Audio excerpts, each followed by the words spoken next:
So there are just a few components of G-tubes and J-tubes which are not covered by the other Elsevier modules, so this is a supplement to that information. Some of the enteral routes that we see in home care include NG or OG, those are not very common, G-tube feeding or venting, and J-tube feeding. So why do some of our patients have feeding tubes? Typically because oral feeding is not successful for a variety of different reasons. So it could be an anatomic disorder, a neurological condition, diseases of several different types, prematurity, so the absence of a suck and swallow reflex, severe gastric motility compromise, high risk of aspiration, or some sort of inability to feed into the stomach. Sometimes the G-tube is just there for backup as well. So this is an illustration of the different routes of feeding. TPN and PPN are obviously parenteral routes of feeding, but then we have illustration here of the nasogastric tube, a gastrostomy tube, a jejunostomy tube. There's also nasal duodenal and nasal jejunal. Most common in home care are the G-tube and the J-tube, or the GJ tube. So it could be a double lumen GJ or a single lumen G or J. A GJ tube with the double lumen needs to be replaced in the hospital in radiology or under fluoroscopy. Do not rotate the site of a GJ tube unless it is a balloon J tube only inserted directly into the jejunum. In an emergency, if a G or a GJ tube comes out in the home and you are unable to replace it or you don't have another GJ tube available, you may insert a Foley catheter, but ensure that it's taped down appropriately so that you don't cause damage to that site. It's better to maintain the stoma, but again, it'll be a trip to the emergency room right away. So why do patients have a GJ tube? GJ feeding tubes are designed for pediatric and adult patients who require simultaneous jejunal feeding and gastric decompression. So patients who really can't tolerate having anything in their stomach. From the outside, be very careful. They might look the same. A G and a J tube may have what's called extensions attached to them, and you're not going to know unless you follow it back to the source and ensure that you're using the right one. Every single time you use the GJ tube, you want to follow it all the way back to the source and make sure that it's the one that you're looking for. Don't rely on pieces of tape or color coding or anything like that. You're the only one who can make sure that it's connected to the appropriate port. Many of our patients have low-profile G-tubes. If they do, make sure that you know your patient's tube size. So this illustration here shows that the F is the tube diameter, and then the tube length in centimeters is shown as well. So 14 French, or 2.3 centimeter, for example. Some of the brand names of these low-profile G-tubes are a Mickey or a Mini 1. Enteral feeding administration may be by bolus. It may be a continuous feeding or a combination of the two. You may use a pump or gravity, and in any case, a prescription needs to be obtained, and the prescription needs to identify the formula, the total amount per day, how the feeding is to be administered, and any oral feedings that are used in conjunction with that. When a feeding bag is used, it's important that it's changed every 24 hours. Rinse the bag in between feedings if you are giving bolus feedings, and it can be stored in the refrigerator to reduce growth of microbes. Low-profile G-tubes are a little bit different in that a feeding is administered through an extension set. So to administer feedings or medications, align the black line on the extension set with the black line on the feeding port. You'll have a chance to take a look at this during your skills check. Insert the nose of the extension connector into the feeding port and rotate it a quarter turn clockwise. Open the extension set feeding port and attach the feeding bag connector to the extension set with a firm push and a twist. The extension set swivels when the patient moves so that you can change position during feeding. After every feeding, you're washing that extension set as well with warm soapy water and rinsing it thoroughly to prevent a dried formula buildup. Extension sets are disposable and should be replaced every few weeks. You'll know when it's time to replace it, but you don't want to throw it away each time you're using it. Some patients have powder formulas and some patients have ready-made formulas. There are advantages and disadvantages to both. If your patient has powder formula, make sure that you're following the physician's orders for mixing. You want to be measuring carefully, leveling off measuring, not packing unless that's ordered to pack the scoops or the measuring cups. Mix only enough formula for 24 hours and ensure that it's labeled in the refrigerator with the date and the time that the formula was made, as well as the fact that it is the patient's formula. You should never place more than 4 hours of formula into a bag at a time. So sometimes you have to get creative so that we're not hindering our patients' lifestyles by this. So if your patient is maybe going to school for 6 hours, could you put 6 hours of formula in the bag and maybe put an ice pack in there? Or could you bring a separate bottle of formula and put it into the refrigerator at school and get a refill through the day? Or could you adjust the patient's feeding schedule so that the feeding ends at school and you're able to just rinse the bag? Those are some considerations to talk through with your team. Ready-made formula is used just a little differently.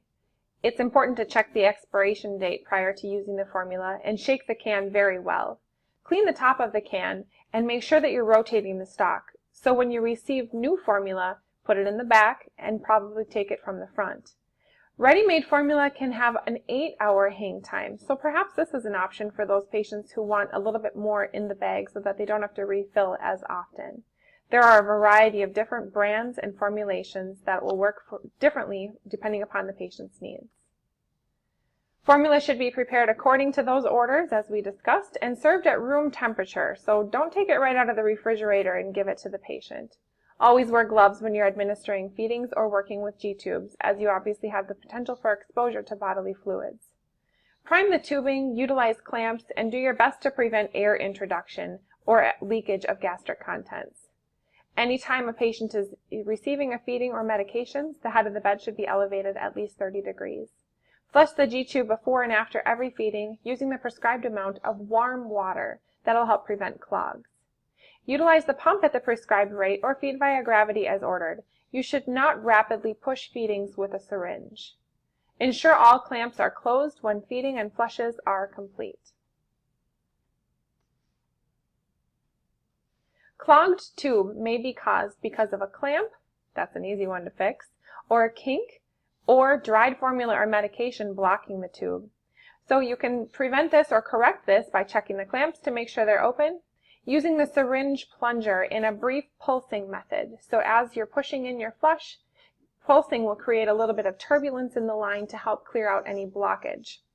You could instill a small amount of carbonated drink or seltzer water, clamp the tube for 30 minutes, and then flush it using that pulsing method.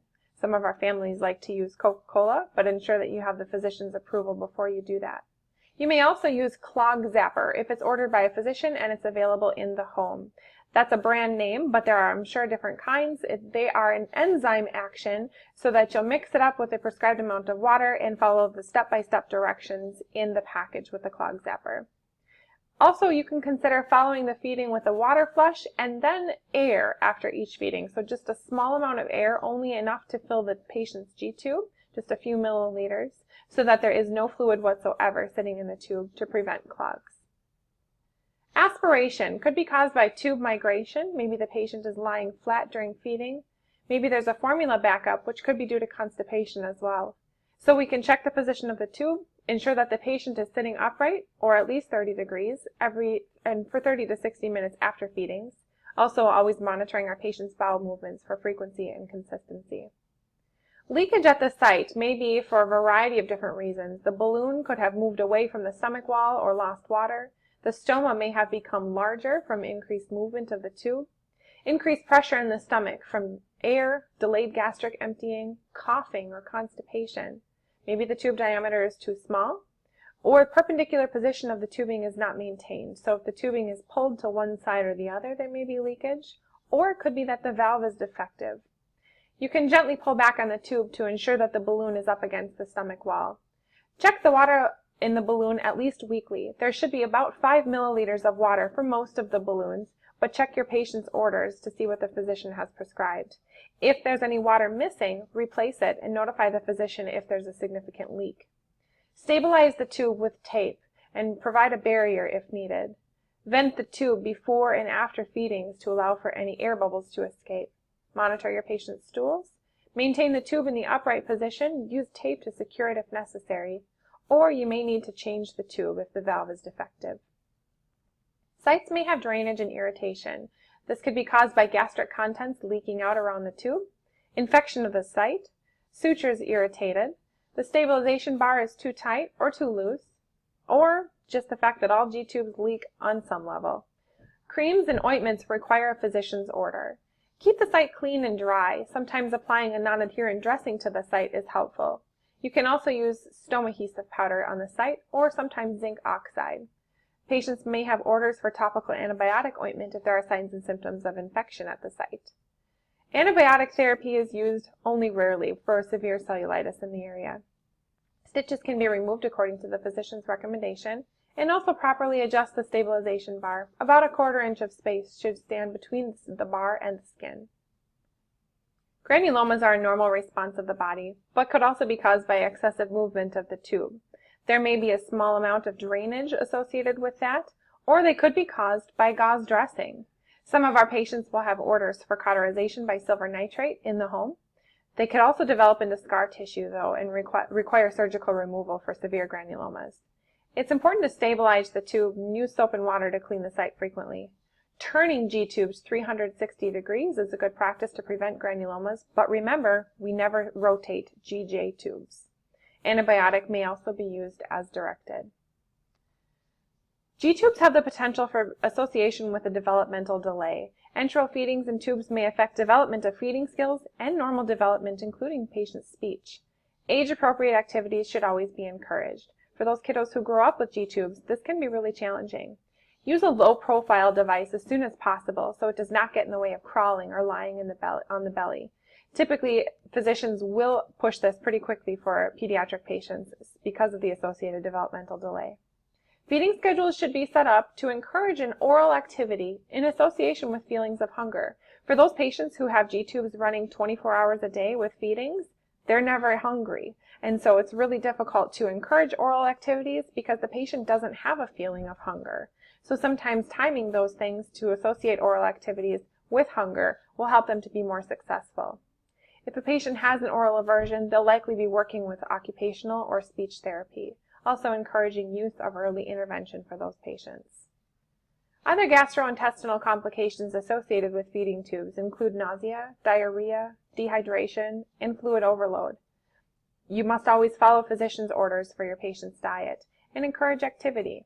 Check with the physician regarding formula type and water intake. You can't administer water unless you have an order appropriately for that. Also consult the dietitian on the rate and flow if your patient seems to not be tolerating the feeding. Make sure that the formula is not cold. It's going to be more comfortable for the patient if it's administered at room temperature. Vent the tubes as needed and clean the equipment well. We've talked about that.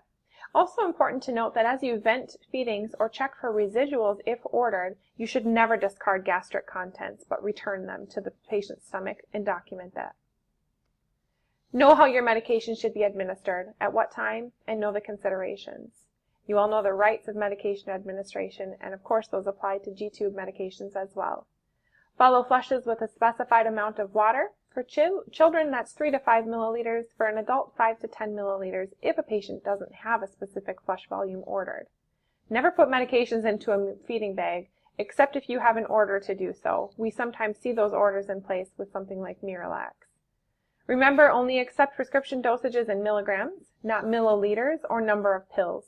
And when a new prescription is introduced to a patient, document for that first hour your observations of that patient and their tolerance of the medication.